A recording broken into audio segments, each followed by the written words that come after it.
고백합시다. 감사,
이것이 나의 간증이요 이것이 나의 간증이요 이것이 나의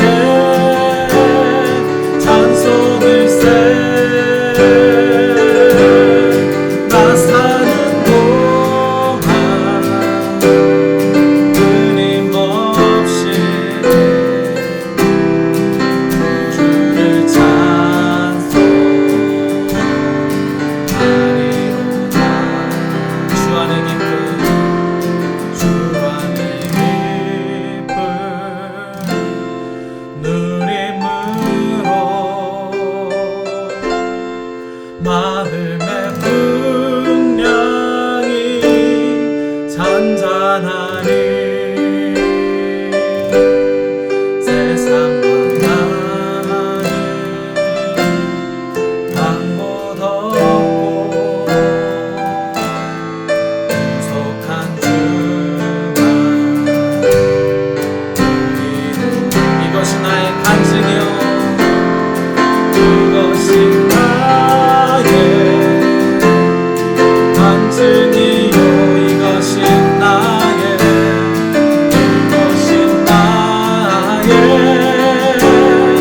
찬송일세 나 사는 동안 끊임없이 주를 찬송하리로 이것이 나의 간증이요 이것이 나의 찬송일세 이것이 나의 간증이요 이것이 나의 찬송일세 나 사는 동안 끊임없이 주를 찬송하리로다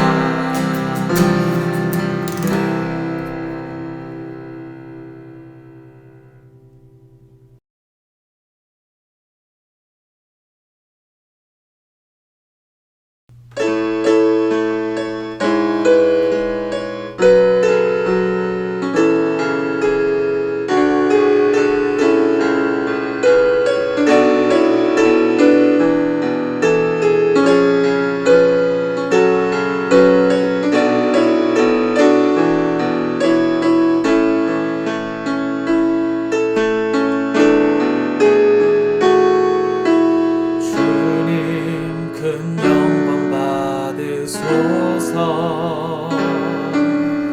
홀로 찬양 받으소서 모든 이름 위에 뛰어난 그 이름 온 땅과 하늘이 다 찬양해 겸손하게 우리 무릎 꿇고 주 이름 앞에 영광 돌리세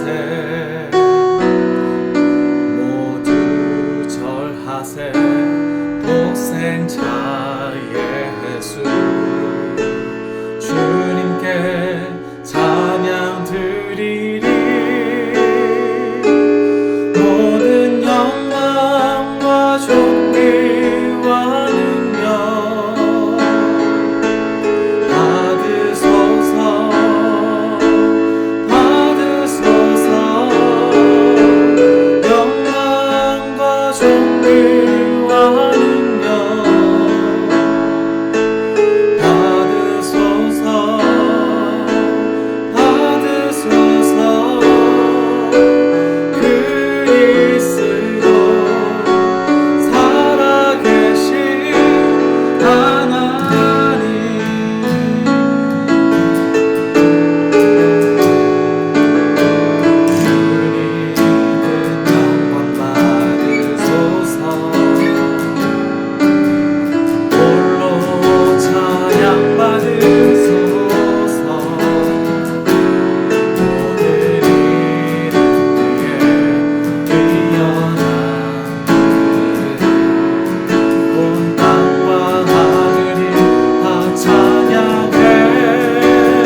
거룩하시고 사랑이 많으신 하나님 아버지 감사합니다.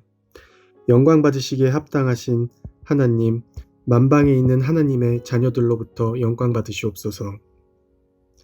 약할 때 강함 주시는 전능하신 주님, 지금 전 세계가 코로나 바이러스로 전염되어 많은 사람들이 고통 속에 있습니다. 이렇게 저희가 약해 있을 때 주님을 잊지 않고 말씀으로 강해지기를 간절히 원하옵니다. 경제적으로 힘든 분들, 학업이 중단되어 걱정 속에 있는 학생들, 많은 사람들이 걱정 속에 있습니다. 저희들이 마음 모아 기도할 때 저희의 기도를 들어주시고 응답하여 주시옵소서. 꼭 저희들이 다시 새롭게 일어나게 주여 우리들을 인도하옵소서. 주님의 뜻으로 세워진 찬양의 교회와도 함께하여 주시옵소서. 주님의 사랑과 은혜가 충만한 빛으로 둘러주시옵소서. 지금은 만남의 교제를 하지 못하오나 각자의 자리에서 열심히 생활하고 있는 저희 교인들의 건강을 지켜주시고 저희의 삶을 주님의 영광과 은혜로 넘쳐나게 하여 주시옵소서. 살아계신 하나님 아버지의 말씀을 증거하시는 목사님과 함께 하시어 영육간의 강건함을 허락하시고 목사님의 입술을 통하여 주 하나님의 말씀을 저희 마음에 가득 채워 주시옵소서.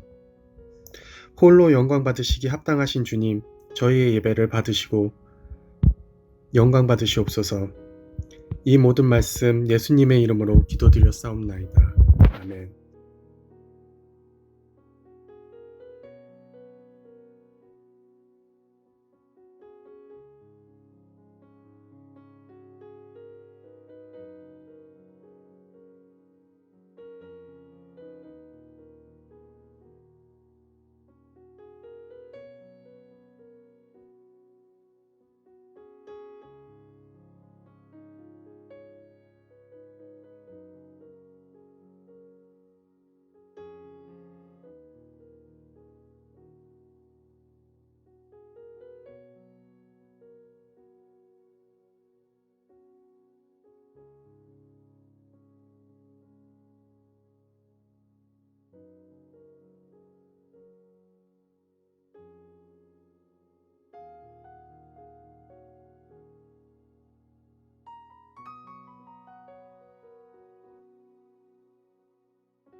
이 시간은 하나님 앞에 드려진 헌금을 위해서 기도하겠습니다. 좋으신 하나님, 이 시간 저희들이 정성을 모아 하나님께 헌금을 드립니다. 우리가 가진 모든 것은 주님의 것이며 주님께서 허락하신 것들입니다. 그러기에 당연히 주님께 드려야 할 것들입니다. 그럼에도 많은 것들을 저에게 허락해 주시고 이 시간 일부를 드리게 하여 주심을 감사합니다. 우리의 마음에 헛된 욕망과 욕심을 버리고 우리의 모든 것들이 주님 것임을 지금 드리는 헌금을 통해 고백하게 하옵소서. 우리의 시간, 우리의 육신, 우리의 소유와 삶 전체가 하나님의 것입니다. 마음을 향하여 드리는 예물을 통해 하나님의 영광을 받으시고 예물이 주님께 기뻐하는 곳에 사용되게 하옵소서. 예수님의 이름으로 기도드립니다. 아멘.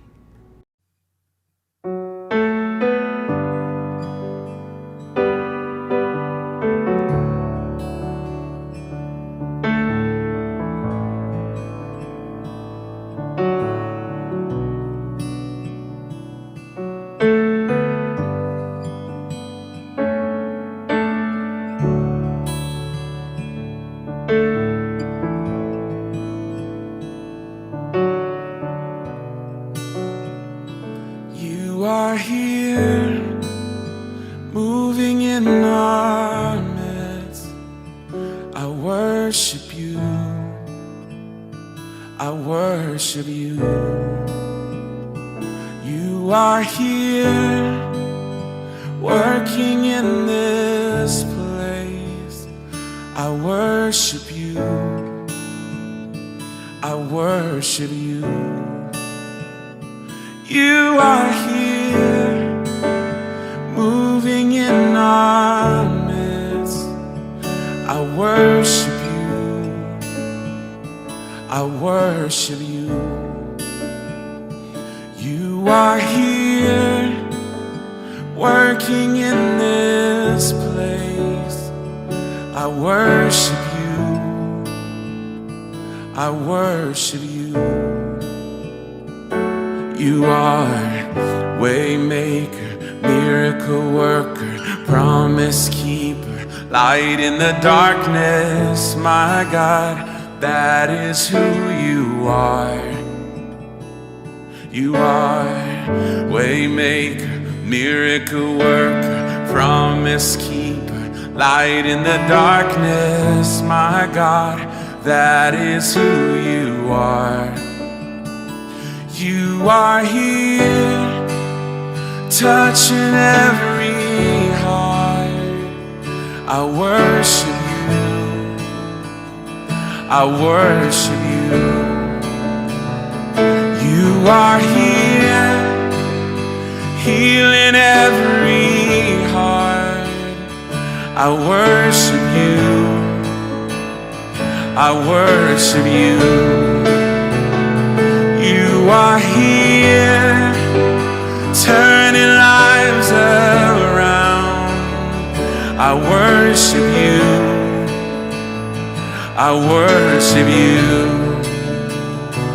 You are here, mending every heart. I worship you, oh, I worship you. Oh, you are waymaker, miracle worker, promise keeper, light in the darkness. My God, that is who you are. Oh, you are waymaker, miracle worker, promise keeper, light in the darkness. My God, that is who you are. That is who you are. That is who you are. That is who you are. That is who you are. It is. That is who you are.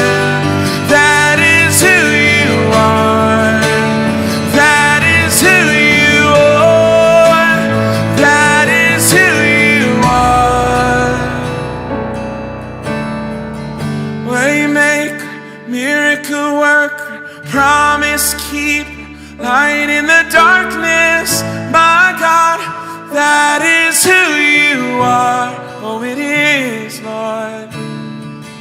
Waymaker, miracle worker, promise keeper, light in the darkness. My God, that is who you are.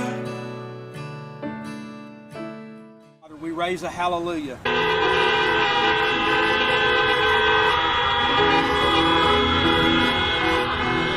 He's the way maker, amen? He's the promise keeper. And he's our light in the darkness. And he lives in you and me. And we can be that light right now.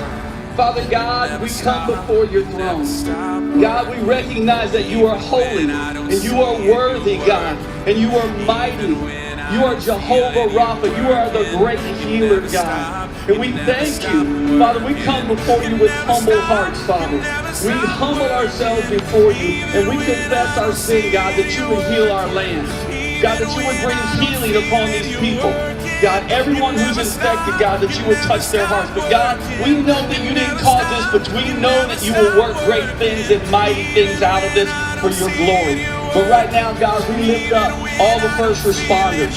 We lift up the people in this hospital right here at Northeast Georgia Medical in Brownston, but not just here, in every hospital, in every place, corner of the world, Father, the people who are treating those who are sick. We pray first for their protection, God, that you would give them the necessary things to protect them, Father, so that they don't take this home to their families, that you would watch over them, God, as they're taking care of those who need the medical attention so badly, God. We pray and lift them up for provision, that you would pour favor, Father. But Father, we pray that they would see you, God. They would see you in this, that you're providing and that you're taking care, Father, that you are there and you are present, God. We pray for provision for their families, God, not just in resource, but financial, Father, for the hospitals. We pray that this country would come together, lifting each other up, loving our neighbor as ourselves, God, as you call the second greatest commandment, God. We want to worship you, and then we want to love our neighbor. Father, lift these people up. Father, bring them everything that they need, God, to take care. Protect them. Keep them from getting this virus, Father, so they can do what they've been called to do, God. So the skills and the ability that you've given them, the wisdom that you've given them to take care of these people, God, you would let it work through them, God. And we pray through all of this, God, that you will be glorified, that people will see you, God, not us, but you, God. You are the light in us to lift up the name of Jesus, God. So we pray for provision. We pray for every need that they have, God, that you would take care of them. We come here today beseeching you, God, on their behalf, God, that you would protect them. Father, we love you so much. You are the way maker. You're the promise keeper. You are the light in the darkness, God. And we worship you. We love you, Father. And together we're all here doing this in the name of Jesus. So, Father, in the precious name of Jesus, the powerful name of Jesus, the healing name of Jesus, we pray all these things. And everybody said together in a loud voice, Amen. That is who you 오늘은 마가복음 14장 32절에서 42절의 말씀이 되겠습니다.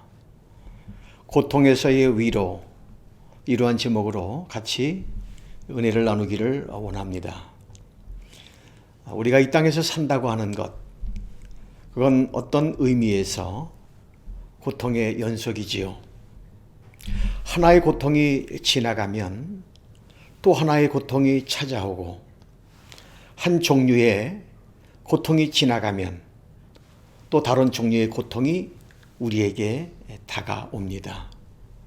우리가 경험하는 그런 고통에는 매우 일상적이고 또 보편적인, 인간이면 누구나 겪는 자질구레한 고통이 있는가 하면 아주 예외적인 고통, 그리고 잔인하고 충격적인 고통들도 있습니다.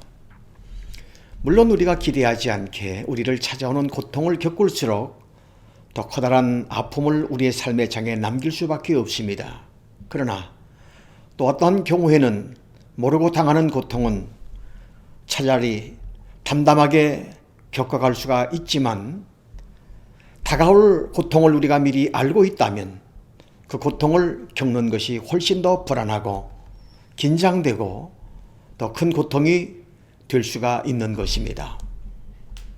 또 우리가 겪는 고통에는 육체적인 고통도 있고 이제 정신적인 고통도 있습니다. 그런데 십자가를 앞둔 예수님의 경우, 십자가를 전후한 예수님의 고통의 상황을 분석해 보면 문자 그대로 최악의 고통을 겪으셨다고 말할 수가 있습니다. 주님은 그가 겪으실 고통이 어떤 것이라고 하는 것을 알고 있었습니다. 그 십자가의 잔인한 고통의 모든 모습을 주님은 아시고, 그리고 보시고 그 고통을 향해서 한 걸음 한 걸음 다가가시는 겁니다. 그리고 그 고통은 비단 육체적인 고통뿐만 아니라 이제 정신적인 고통도 동반하고 있었습니다. 오늘 본문을 보면 34절에 내 마음이 심히 고민하여 죽게 되었으니, 예수님은 당신의 정신적인 고통을 호소하고 있습니다. 아마도 그것은 잠시 후에 십자가에 못 박히셔야 한다고 하는 그 육체적인 고통보다 더 심한 어떤 정신적인 고통, 그분이 죄인처럼 매달려야 한다는 것, 죄인처럼 죄를 모르신 그분이 죄인이 되어 매달리셔야 한다고 하는 수치스러운 고통, 혹은 하나님 아버지에 의해서 일시적이나마 죄를 짊어지고 그분의 심판을 경험하심으로써 하나님으로부터 분리해야 한다고 하는, 버림을 받아야 하는 고통, 혹은 십자가의 상황을 앞두고 그가 사랑했던 제자들이 그분을 버리고 도망함으로써 그분이 겪으셔야만 했던 그런 배신의 고통, 이런 것들이 주님의 마음을 괴롭히고 있었을 것입니다. 자, 중요한 것은 이런 고통을 예수님이 어떻게 직면하셨습니까? 물론 예수님은 하나님이셨지만 동시에 우리와 똑같은 육신을 입고 이 땅에 오셨습니다. 따라서 인간으로서 예수님도 이 고통 앞에 어떤 위로를 찾고자 하셨을 것인데, 저는 오늘 고통을 이기는 위로의 비밀, 고통을 뛰어넘는 위로의 비밀, 그 비밀을 예수님에게서 배우고 싶기를 원합니다. 이런 견디기 어려운 고통이 우리의 삶의 장을 엄습해 올 때 우리는 어떻게 이 고통을 극복하고 승리해 나갈 수가 있을까요? 고통을 이기는 위로, 첫 번째의 비밀은 친구들과 함께하는 것입니다. 저는 이 고통을 이기는 가장 중요한 비밀 중에 하나는 친구들과 함께 함이라고 생각하는 겁니다. 32절 본문은 이렇게 시작하지요. 저희가 게세마네라 하는 곳의 이름에, 그 다음 33절을 보시겠습니다.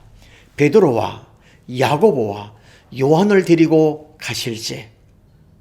예수님이 게세마네 동산에 십자가를 치시기 전날 밤, 그 게세마네 동산을 가시면서 베드로와 야고보와 요한을 데리고 가셨습니다. 왜 데리고 가셨을까요? 우리는 어떤 내가 고통스러운 것을 겪게 되면 그것을 남들한테 보이기 싫어하지요.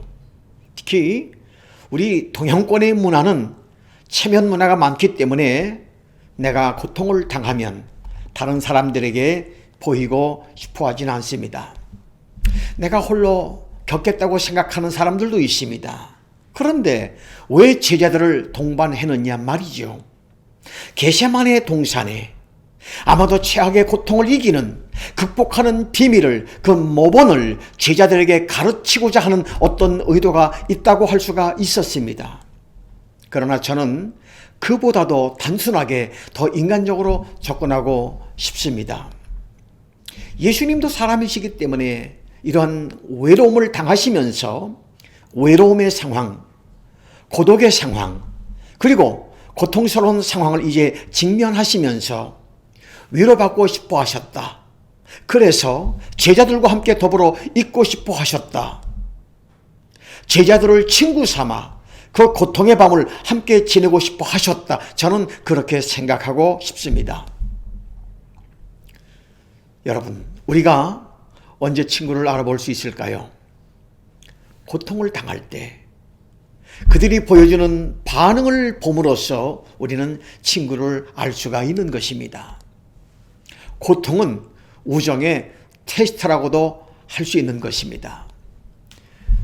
영국 격언에 보면 선경은 친구를 만들지만 역경은 친구를 시험한다고 하는 말이 있습니다. 역경은 친구를 시험한다. 로마의 철학자 피게로도 고난을 만나야 진정한 친구들을 우리는 알아본다고 하는 말을 남겼습니다. 우리가 잘 아는 유명한 과학자였던 퀴리 부인은 역경에 처할 때 우리들은 진정한 친구들의 숫자를 세어볼 수 있다. 사실 친구가 많은 것 같지만 내가 고통을 당할 때, 역경을 만날 때 비로소 내 진짜 친구가 몇 명이냐, 진정한 친구를 우리는 세어볼 수가 있을 것입니다. 그런 의미에서 잠언 17장 17절에도 친구는 사랑이 끊이지 아니하고 형제는 위급한 때에 남아있다. 이 말을 다시 말하면 내가 정말 위기를 만났을 때에 그때 우리는 친구를 알아보고 형제를 알아볼 수 있다고 하는 사실입니다. 세계 2차 대전이 남긴 이런 감동적인 일화 하나가 있는데, 같은 마을에 살던 친구 두 사람이 전쟁에 징집이 되었습니다. 그래서 같이 훈련을 받고 공교롭게 같은 부대에 배치되어서 같은 전선에서 싸우게 됩니다. 어느 날 작전 도상에서 친구 하나가 참호를 나갔다가 길을 잃습니다. 그리고 포탄이 나르기 때문에 바로 자기 참으로 돌아오지 못한 채 고립되어 있었습니다. 자, 그 모습을 바라보던 친구를 잃어버린 것을 안 또 한 명의 친구가 그대로 견디지 못하고 막 포탄이 날아오는데 나가려고 하는 것입니다. 그러니까 분대장이 막습니다. 지금 나가면 너도 위험해진다고. 그러나 분대장의 시선이 다른 데로 쏠린 틈새를 이용해서 그는 재빨리 자기의 참호를 나와서 친구가 고립된 그곳을 향해서 포복을 위해서 계속 기어가기 시작합니다.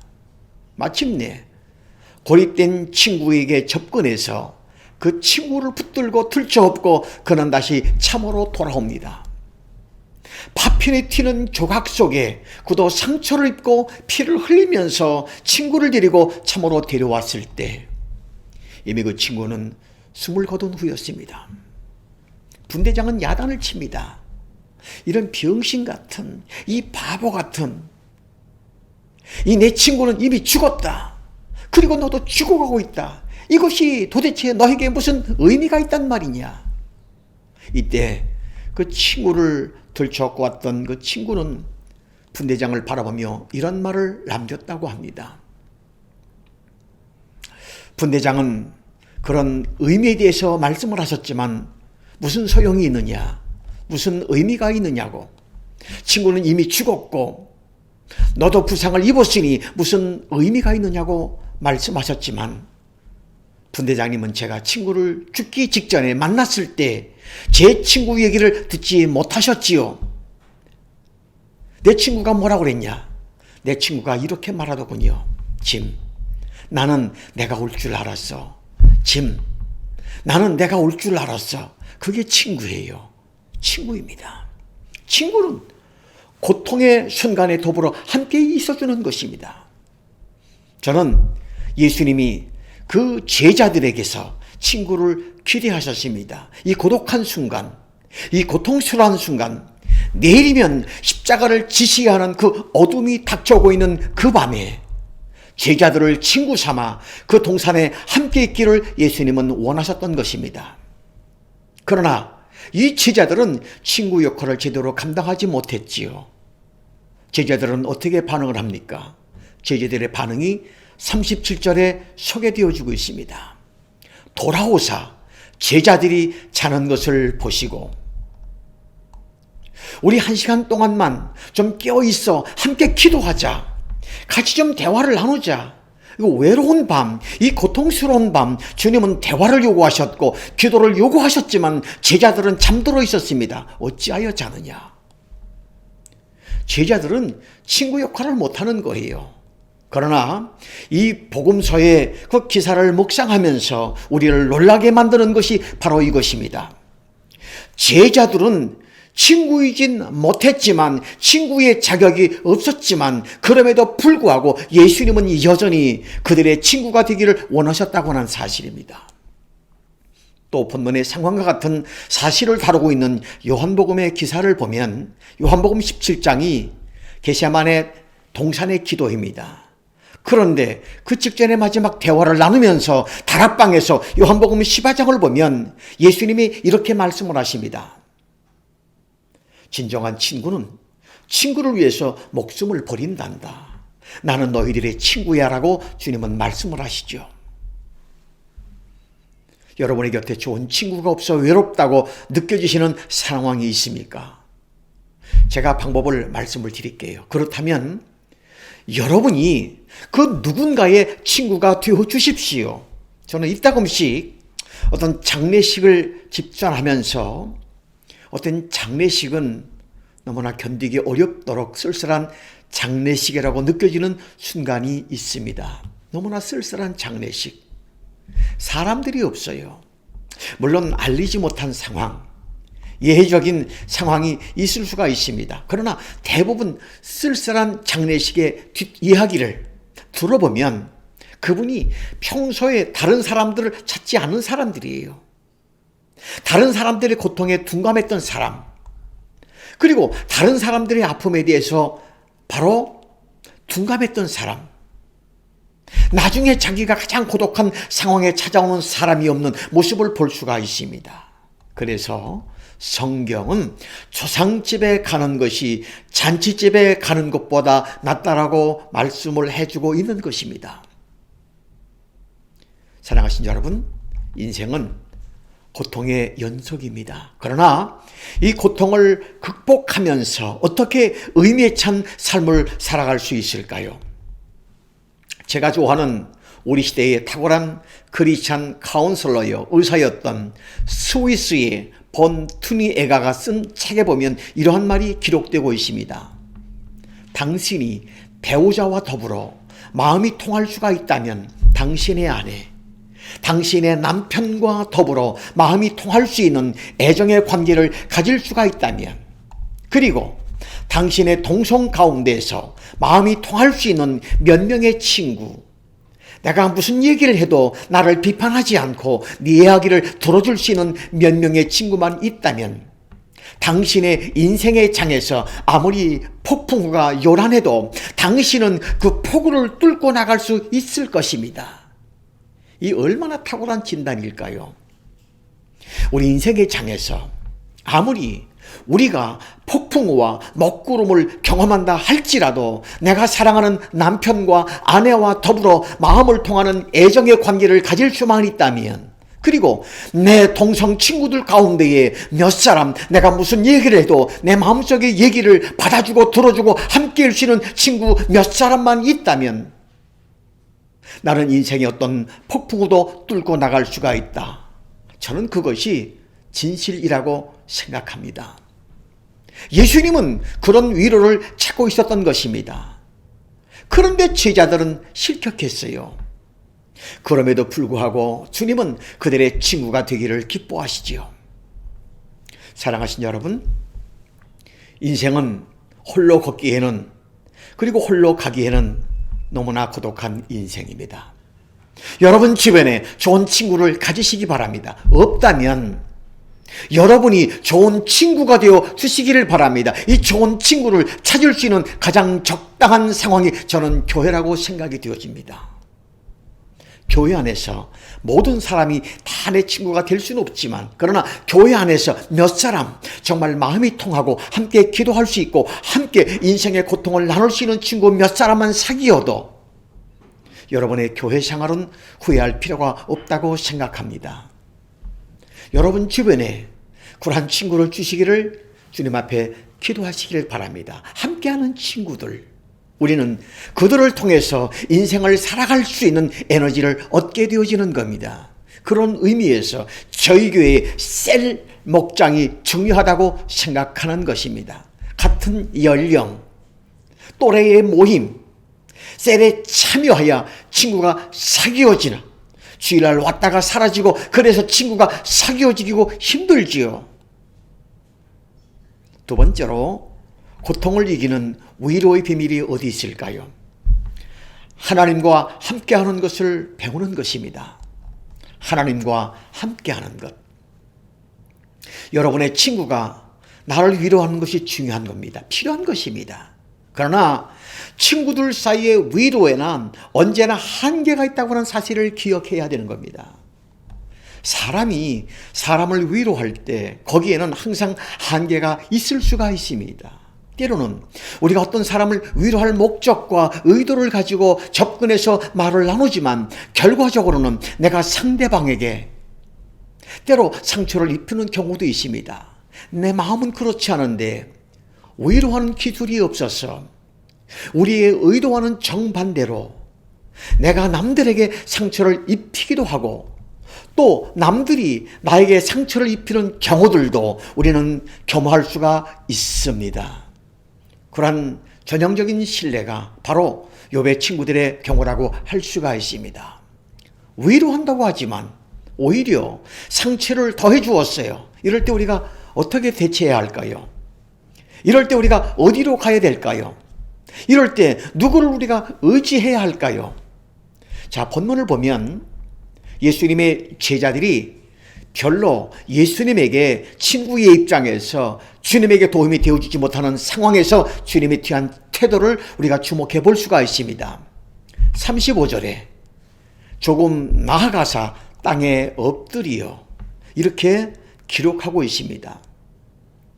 같은 내용을 누가복음에서도 읽어볼 수가 있는데 누가복음 22장 41절을 보면 저희를 떠나, 다시 말하면 제자들을 떠나 제자들이 함께 기도하지 못하고 마음을 함께 알아주지 못하고 친구가 뭐예요? 한문에 친구를 나타내는 말 가운데에 직이라고 하는 말이 있습니다.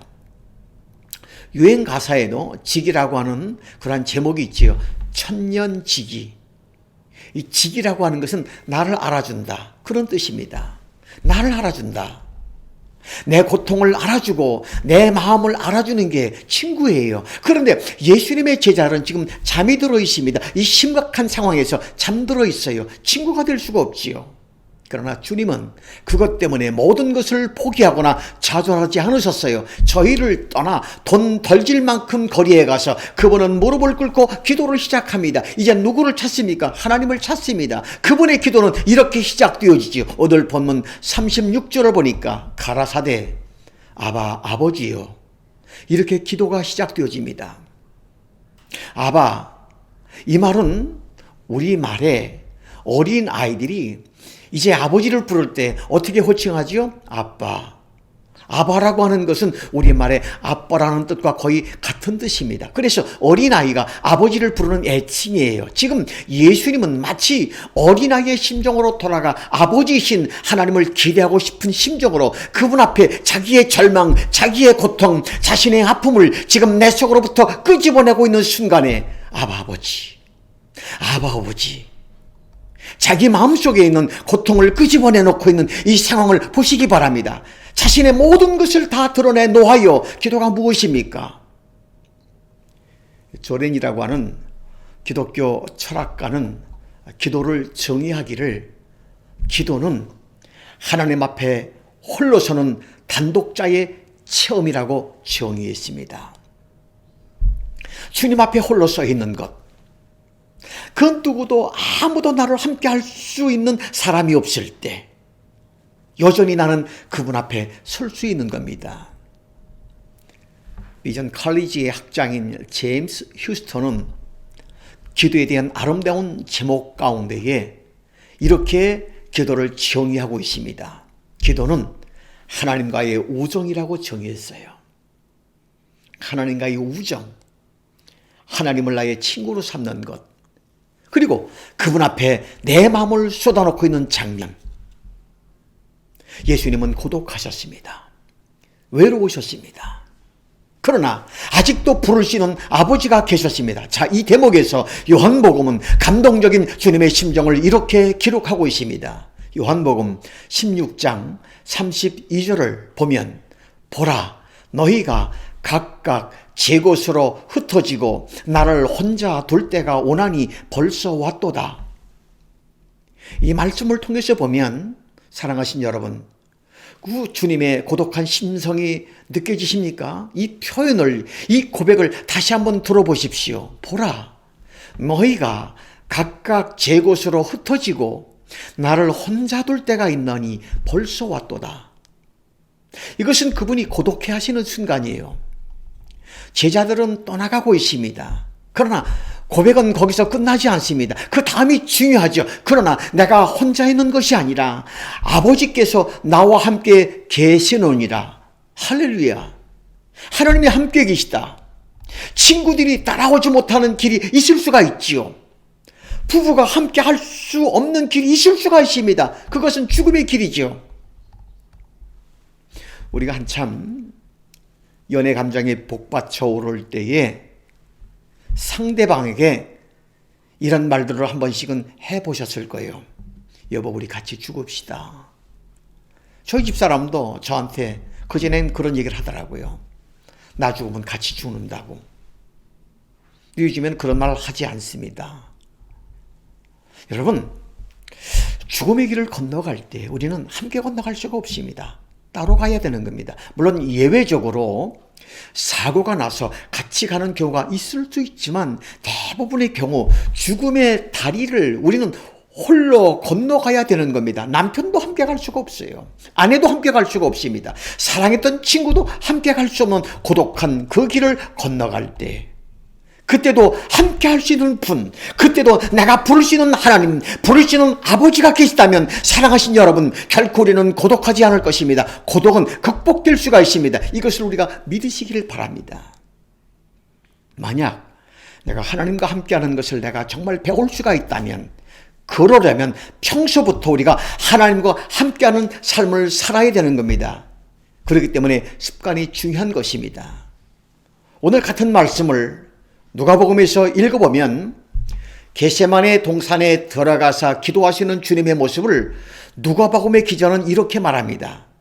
저가 습관을 쫓아 감람산에 가서 기도하셨다.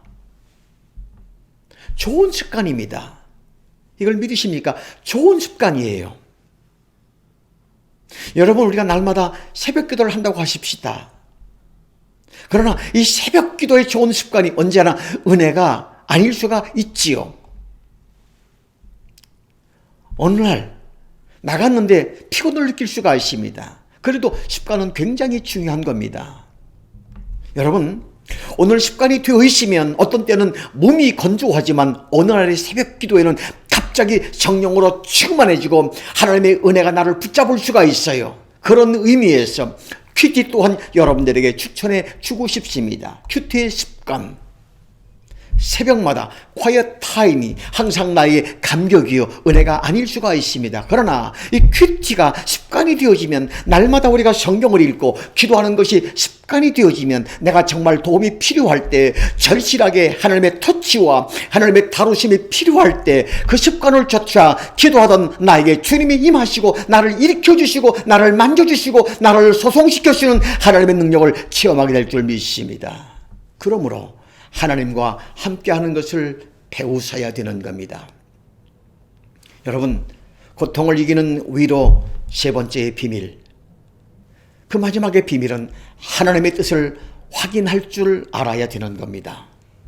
우리가 하나님의 뜻을 확인하고 하나님의 뜻을 확신할 줄 아는 것, 저는 이것이 고통을 이기는 가장 중요한 비밀이라고 생각하는 거예요. 우리가 고통을 당할 때 정말 힘든 것이 뭐냐면 이 고통이 어떤 의미가 있을까? 이 고통이 아무리 어려워도 아무리 힘든 것이어도 이 고통이 의미가, 견딜 만한 의미가 있다. 이것만 우리가 확신할 수 있다면 우리가 뚫고 나갈 수가 있습니다. 어느 정도 견딜 수가 있습니다. 근데 정말 힘든 것은 뭐냐면 내가 아무런 의미도 없이 고통을 당하는 것 같다. 내 죽음이 어쩌면 개 죽음일진 모른다. 그렇다면 그것은 비극 아니겠습니까? 만약 내가 의미만 발견할 수만 있다면, 내가 겪는, 내가 부딪혀 있는 이 고통한 진정한 의미만 내가 확인할 수 있다면, 사랑하신 여러분, 우리는 이 고통을 극복할 수 있을 줄 믿습니다. 그런 의미는 중요한 것이에요. 그래서 주님은 어떻게 기도하시죠? 36절에 가라사대 아바 아버지요, 아버지께는 모든 것이 가능하오니 이 잔을 내게서 옮기시옵소서. 그러나 나의 원대로 마옵시고 아버지의 원대로 하옵소서. 우리 다 같이 한번 따라 하시겠습니다. 나의 원대로 마옵시고 아버지의 원대로 하옵소서. 다른 복음서에는 같은 내용이지만 번역을 아버지의 뜻대로 하옵소서 이렇게 번역했지요. 아버지의 뜻대로, 내 뜻대로 마옵시고 아버지의 뜻대로 하옵소서. 주님이 생각하셨을 거예요. 십자가 앞에서 이것이 과연 무슨 뜻이었을까? 이것이 과연 정말 하나님의 뜻이었을까? 내가 이 수치를 당하고 모욕을 당하고 그리고 내일 아치면 저 잔인한 십자가에 매달려야 하는 것, 그것이 무슨 의미가 있을까? 그러나 주님은 마침내 거기서 하나님의 어떤 뜻을 바라보고 계셨습니다. 맞아, 그것은 나 때문에 나를 보내신 거야. 나는 십자가에 달려야, 그래야 내 피로 모든 사람의 죄를 속죄하고 사람들의 십자가의 보혈로 죄를 구속함을 받고 속량을 받고 새로운 피조물, 새로운 사람이 되어 하나님을 아버지로 부르고 하나님 안에서 새로운 삶을 살아갈 수 있게 만들 수 있다면 나의 죽음이 저 수많은 사람들을 구원할 수 있다면 나는 십자가를 받아들여야 돼. 아마도 주님은 자신에게 이렇게 말씀하고 있었을 것입니다. 자, 그 기도를 예수님은 3번 하시죠. 3차례에 걸쳐서. 그리고 오늘 본문 상황을 가만히 읽어보세요. 한 차례 기도가 끝난 후에 제자들이 와서 봐요. 그러면 제자들은 아직도 잡니다. 그래서 처음 어떻게 말씀하시죠? 어찌하여 자느냐?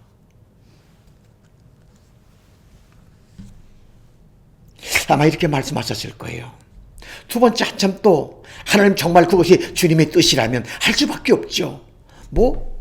정말 주님의 뜻입니까? 그 하나님의 뜻을 확인하면서 기도하시다가 또 와서 보니까 제자들이 또 자는 거예요. 아직도 자는 거예요. 아마도 이번에는 주님의 옥타브가 더 높아졌을까요? 어찌하여 자느냐? 아까보다 주님의 옥타브가 높아졌을 가능성이 있습니다. 이렇게 예수님은 3번씩 기도합니다. 3번 기도하고서는 주님이 전혀 다른 말씀을 하십니다. 그 장면이 아주 흥미롭습니다. 저 오늘 보면 41절을 주목해 보십시오.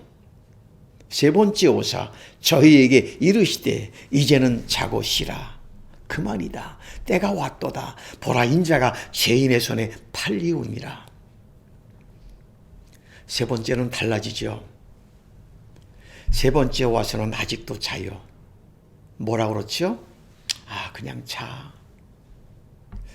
저는 이때쯤 주님의 마음속에 어떤 확고한 심령의 변화가 있었을 것이라고 생각합니다. 그는 십자가를 하나님의 뜻으로 받아들이기로 완전히 결정한 것이에요. 나는 가야 한다. 그리고 더 이상 제자들에게도 기도를 요청하지 않습니다. 그냥 자기에 내버려 두자. 사람이 자신의 마음이 평안하면 옆 사람들을 들볶지 않습니다. 그렇죠? 내 마음이 평안하지 못하면 괜히 옆에 있는 사람을 들볶아요. 주님은 이때쯤 하나님의 십자가를 하나님의 뜻으로 견고한 하나님의 뜻으로 완전히 받아들입니다. 그리고 괜찮다. 자라. 나는 준비되었다. I am ready. 나는 준비되었다. 그리고 이렇게 말씀을 하셨어요. 일어나자. 가자. 그리고 십자가로. 그는 이 고통을 대결할 준비가 되어 있었다는 겁니다. 일어나자. 가자. 십자가로.